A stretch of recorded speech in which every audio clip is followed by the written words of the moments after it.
Buenas tardes. A mí me toca despertaros más todavía. Quiero dar las gracias por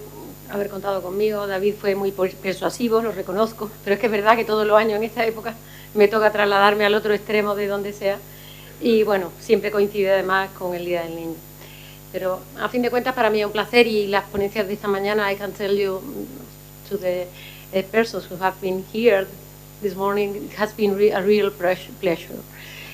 Me toca hablar de un tema que realmente necesitaría 2 o 3 semanas hablando para explicarlo, pero voy a hacer un esfuerzo ímprobo para explicarlo en media hora. Vamos a partir, y voy directamente al grano, de qué es el sistema de protección de menores. El sistema de protección de menores realmente hay que contemplarlo como un tipo de medida, como un conjunto de medidas jurídicas, por un lado, pero también sociales, educativas, pedagógicas, que están dirigidas a obtener, lo que se hablaba esta mañana, el desarrollo integral del menor, así como el sistema de recursos materiales y técnicos, y que tiene por objeto la protección holística del menor. Entonces, eso es realmente lo que nos estamos cuestionando en estas jornadas: cómo es el sistema de protección en España actual tras la reforma legislativa. Este cuadro, que es un poco horroroso, refleja cómo es el sistema de protección actual en el ámbito legislativo. En el centro tenemos las 2 leyes, una ordinaria y otra orgánica. Yo no he hecho nada. Perdón, es imposible que os ubiquéis sin el... Bueno, en todo caso puedo seguir explicando y ahora lo veis. En la diapositiva, que no veis, lo que hay es un mapa de la legislación. La legislación en el año 2015, ese verano grandioso, según los juristas, colegios de abogados, jueces, fiscales, estamos todos horrorizados con lo que ocurrió. ¿Por qué? Porque de golpe y porrazo se modificó no solo el sistema de protección a la infancia, sino también otras muchas leyes que influyen, ahora sí, en él. Entonces, las 2 leyes de las que se supone que yo voy a hablar son la Ley 26/2015 y la Ley Orgánica 8/2015. Son 2 leyes porque la orgánica afecta a derechos fundamentales, la otra no, pero las 2 lo que se llaman de modificación del sistema de protección a la infancia y la adolescencia. ¿De dónde partíamos? Partíamos de una ley orgánica de 1996 que se llamaba de protección jurídica del menor, pero además se ha modificado el Código Civil, la Ley de Adopción Internacional, la Ley de Enjuiciamiento Civil, se ha publicado también la Ley de Jurisdicción Voluntaria, se ha modificado la Ley de Violencia de Género,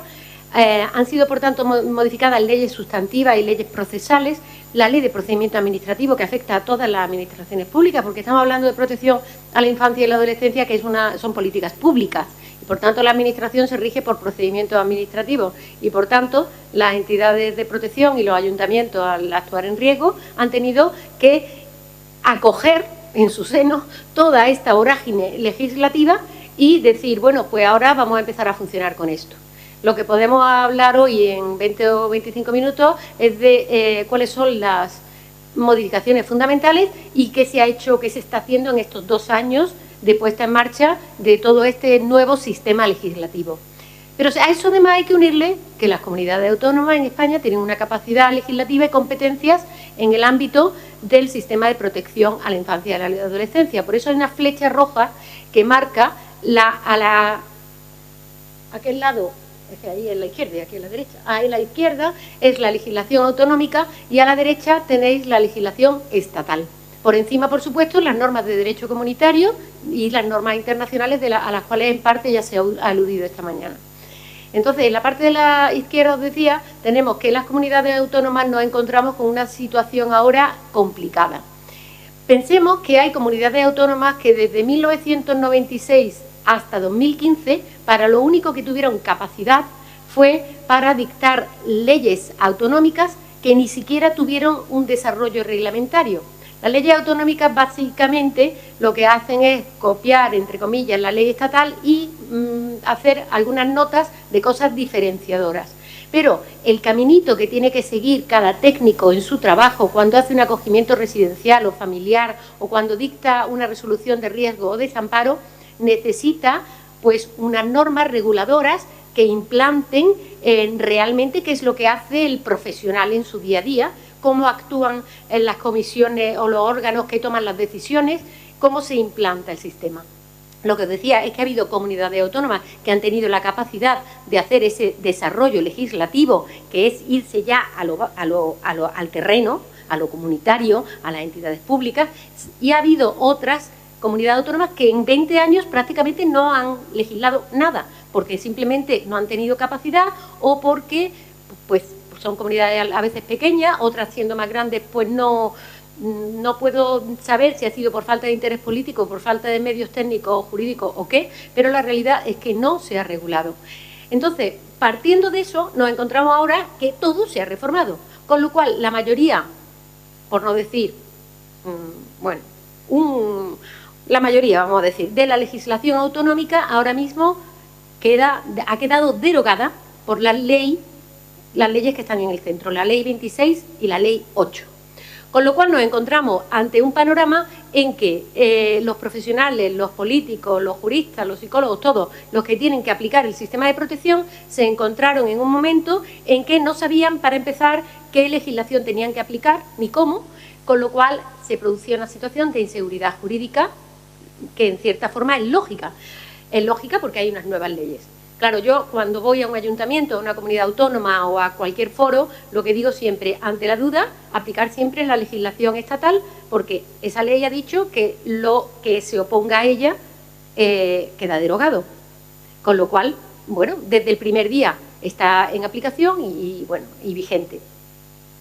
La realidad es que a partir de ahora, o mejor dicho, a partir de 2015, las comunidades autónomas tuvieron que emprender un nuevo proceso de revisión de la legislación autonómica. Ese proceso, por ejemplo, en Andalucía está bastante avanzada la ley nueva de infancia y adolescencia de Andalucía, en sustitución de la ley del 98 del menor de Andalucía. En Andalucía en concreto, y me remito, pues porque es donde yo trabajo y lo que mejor conozco también, en Andalucía sí había decretos de acogimiento residencial, de acogimiento familiar, de tutela,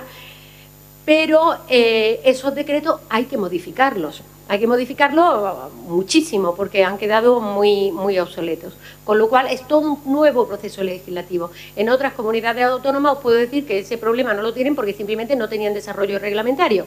Es verdad que en el ámbito nacional, cuando se publicó la ley, un planteamiento, y lo recoge creo que en la exposición de motivos, estaba el espíritu de que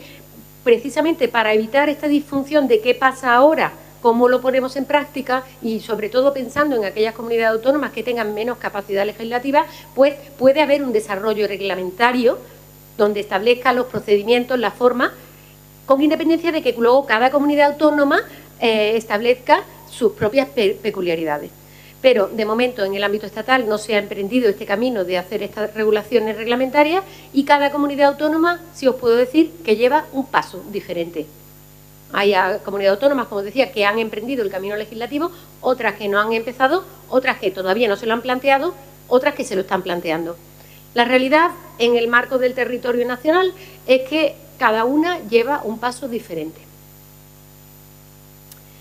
Cuando se produjo esa situación, pues, bueno, yo empecé, claro, yo venía de haber elaborado una tesis sobre la seguridad jurídica en todo el sistema de protección español, con lo cual estaba preparada, porque la había terminado relativamente reciente, precisamente poniendo los puntos sobre la I en las cuestiones que consideraba que había inseguridad jurídica en el ámbito nacional, y entonces, siguiendo el proceso legislativo, cuando salió, pensé, aquí hay que hacer una especie de esquema o una guía,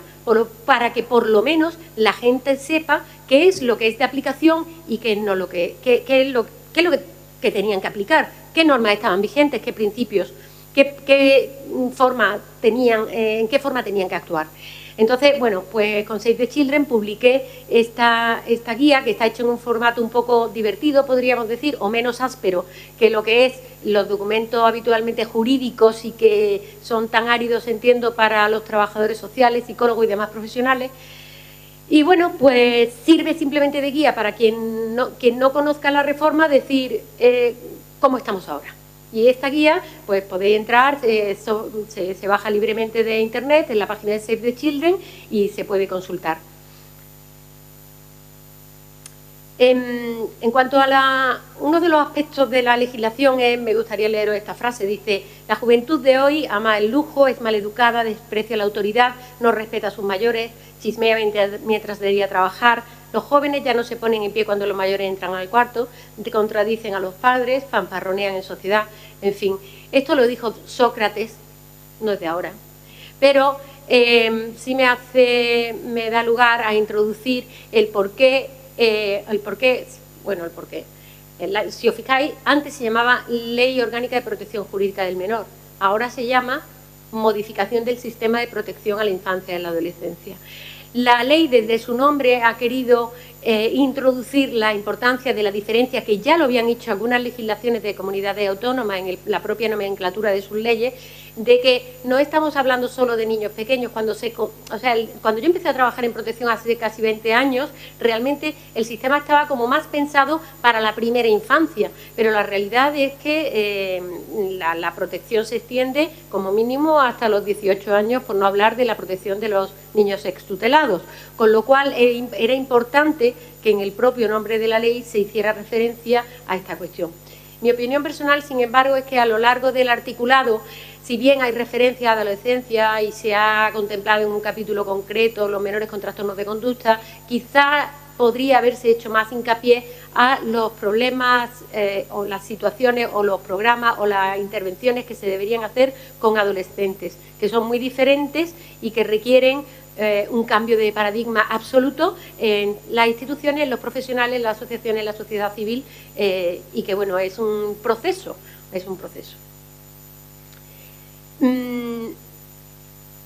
Cuando se ha elaborado la legislación de infancia estatal, española, nueva, se ha tenido en cuenta, ha sido una legislación de consenso, porque fue un proceso legislativo largo, donde empezó además de hecho con un partido político, terminó con otro, y han intervenido profesionales de todos los ámbitos, de todas las comunidades autónomas. Si, como jurista, cuando leo esa ley, me sonrío porque observo cómo las leyes normalmente son áridas, son duras, son muy dirigidas a los juristas. Sin embargo, estas leyes están pensadas, esta ley y la reforma que conlleva, en muchos artículos se observa cómo han intervenido los psicólogos, los trabajadores sociales, un perfil de profesional que no es habitual en los procesos legislativos, que intervenga e influya de una forma tan decisiva. De hecho, con conceptos y con palabras que hacen que cambie la terminología jurídica, y eso me parece que ha sido muy importante. Todo ello respetando la Convención de Derechos del Niño y, sobre todo, también las observaciones generales aprobadas por el Comité de Derechos del Niño. Observamos, por ejemplo, cómo hay una nueva terminología. Bueno, lo de entidad pública de protección de menores, ahora se le llama entidad pública, es simplemente por acortar. La entidad pública, para las personas que no lo sepan, es la institución, o siempre la administración, que tiene por encargo tutelar a los menores y la función de acogimiento y de adopción, fundamentalmente. Se introduce además un concepto que no existía antes, que es la administración competente para declarar la situación de riesgo. Cuando yo hice mi doctorado, me dediqué a estudiar las 17 comunidades autónomas, viendo quién declaraba la situación de riesgo social en cada comunidad autónoma y cómo la declaraba. Lo que pude observar es que había comunidades autónomas que no se declaraba el riesgo, en otras que sí se declaraba, en unas que tenían decretos reguladores del procedimiento para declarar la situación de riesgo social, en otras que no. Ya adelanto que la situación de riesgo es, aparte de tal, por ejemplo, esta mañana se ha hablado de situación de riesgo, pero unida a la exclusión, a la pobreza, a términos más sociales que jurídicos. En esta ley, la situación de riesgo social ha pasado a ser una figura jurídica, igual que el desamparo o el acogimiento o la adopción. Entonces, cuando se habla de situación de riesgo social actualmente en España, tiene unas connotaciones muy diferentes y una incidencia en los derechos fundamentales muy diferentes a la que tenía antes de las leyes de 2015, y eso es muy importante.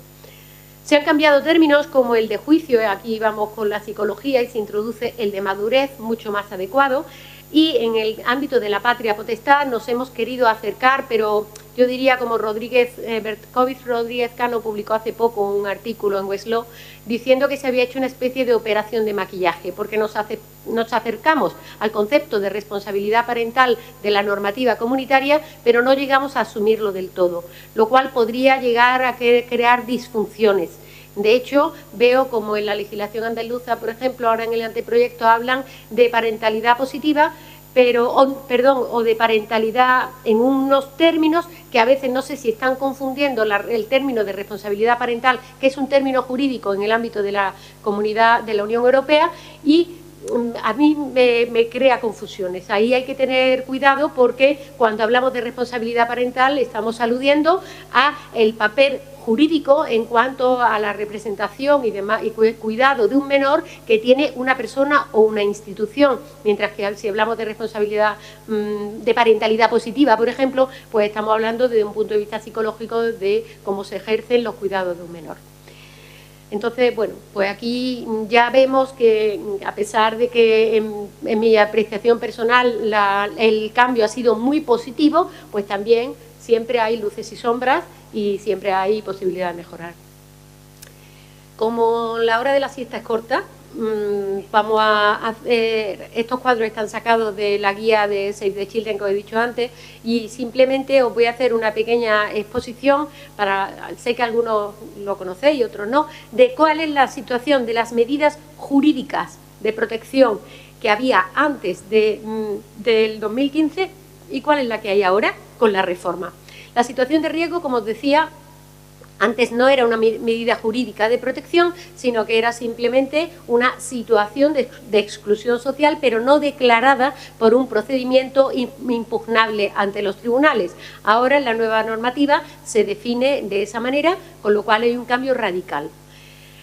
La guarda, de hecho, es una situación en que los menores quedan bajo la atención de personas que, no siendo los que tienen, podríamos decir, la responsabilidad parental, en el caso español, la patria potestad, quedan al cuidado de terceras personas. Ante esa situación se venía produciendo un va y viene entre fiscalía, juzgados y entidades de protección de menores, porque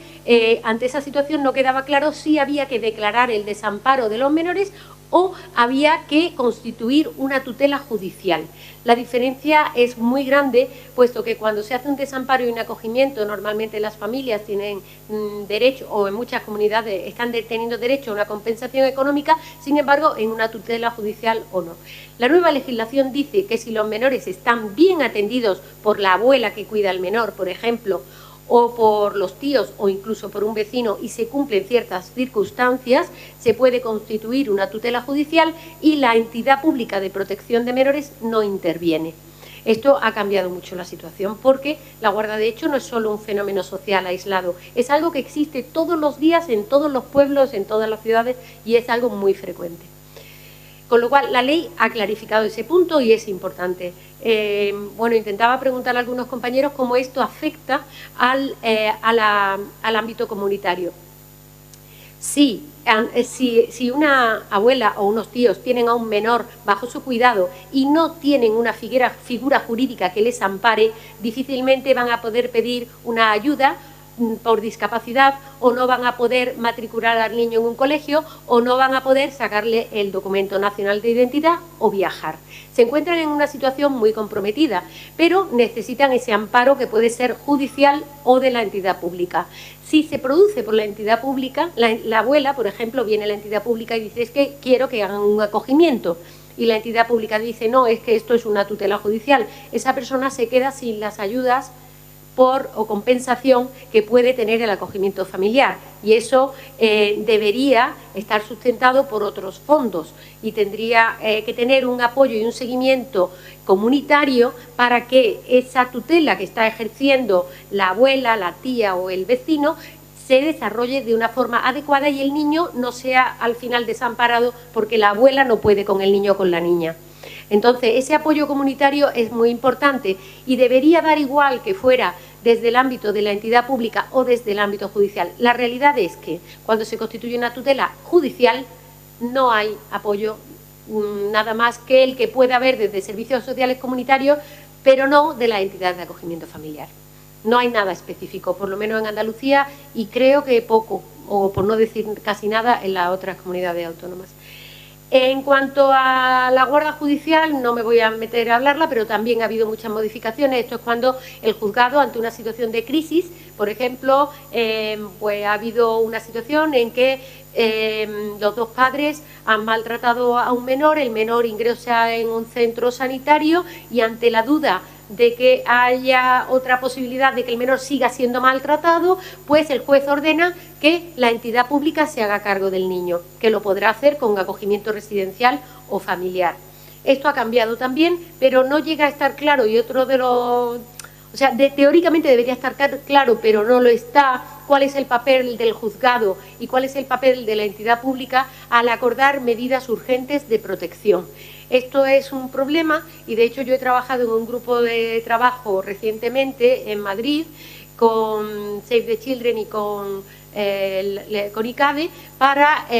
hacer una propuesta que se ha llevado a efecto de ley integral de violencia contra la infancia, en la que han participado personas de todas las comunidades autónomas, de todos los ámbitos, y bueno, se ve la necesidad de que se coordine mejor la intervención ante el maltrato infantil, cosa que ahora mismo no está suficientemente clarificada con la nueva legislación. Respecto del desamparo, ha habido modificaciones respecto de plazos, lo sustancial queda igual, pero sobre todo se han recogido las causas de desamparo que estaban en cada comunidad autónoma, ahora se han recogido en el ámbito estatal. El acogimiento familiar ha sido muy modificado, como sabéis, sobre todo con la introducción del acogimiento de urgencia, que ya se está funcionando en algunas comunidades autónomas, en otras no, el acogimiento de familia especializado, el especializado profesionalizado. En el tema de acogimiento familiar, os puedo volver a decir que estamos a años luz en unas comunidades autónomas respecto a otras, incluso dentro de una misma comunidad autónoma puede haber provincias que van muy adelantadas y otras no. Y pongo el ejemplo porque no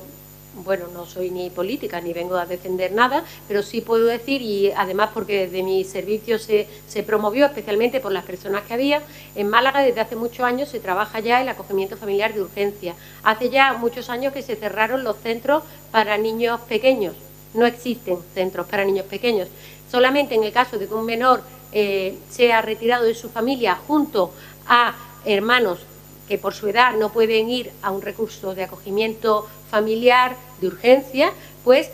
van a acogimiento residencial. De hecho, si a las 3 de la mañana la policía detiene a los progenitores por un maltrato al menor, por ejemplo, o detiene a los padres en el aeropuerto de Málaga por falsedad documental, la policía contacta con la asociación que lleva a las familias de urgencia, el niño pasa a la acogida de urgencia. De hecho, tenemos muchísimas situaciones en que la acogida de urgencia dura 24 o 48 horas, porque puestos en libertad a los padres y observado que no es una circunstancia que dé lugar a que el menor sea retirado, el menor vuelve con sus padres o se ordena por el juez que vaya con otro familiar o se va, por ejemplo, con el otro progenitor. Depende de la situación. Sin embargo, sí os puedo decir que hay otras provincias andaluzas que no llevan este ritmo, que no tienen el mismo número de familias acogedoras y que siguen manteniendo plazas en acogimiento residencial para niños muy pequeños.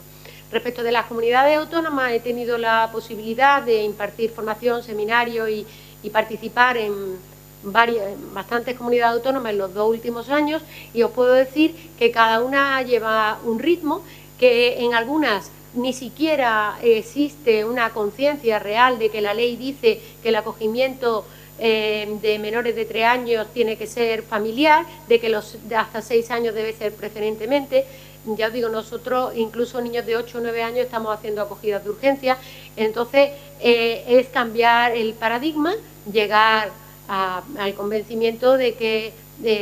pues como decían esta mañana, quizá no haga falta tanto más recursos, sino cambiar la dotación presupuestaria de sitio y hacer un proceso lo más rápido, flexible y adecuado para que el acogimiento familiar sea una realidad.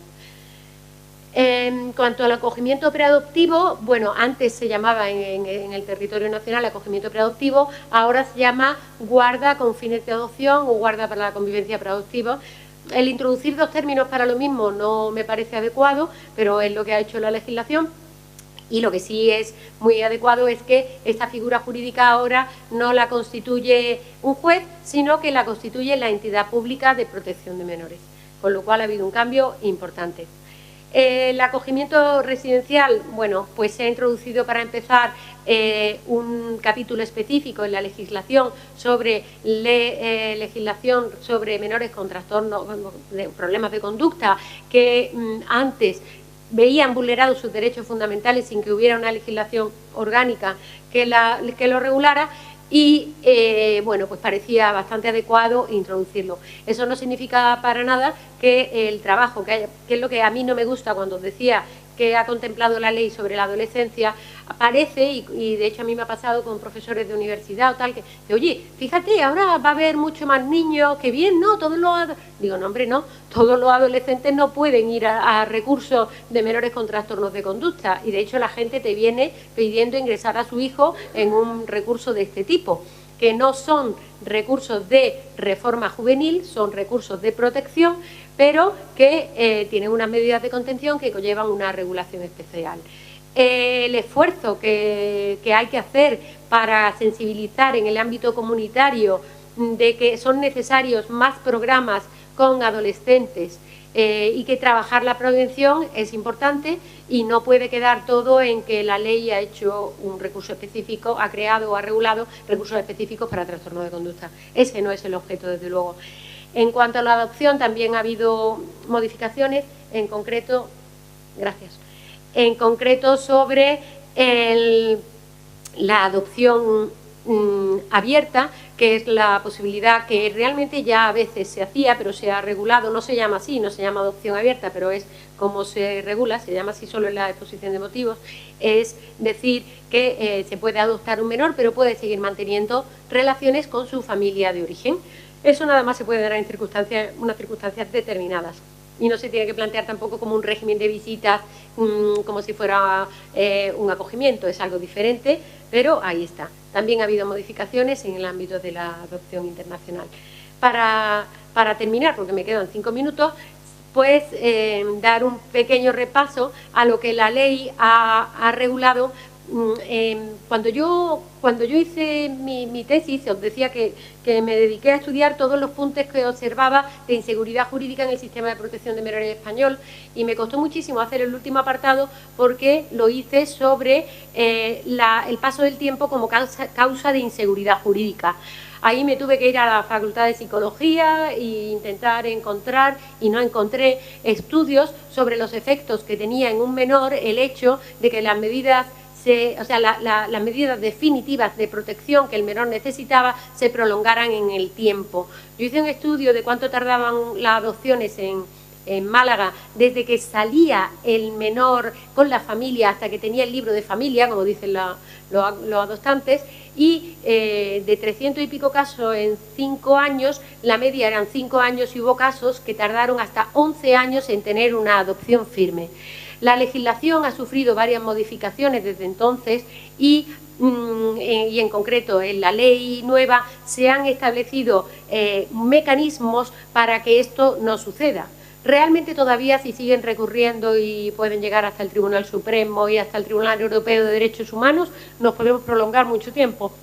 pero en general se han establecido instrumentos para empezar de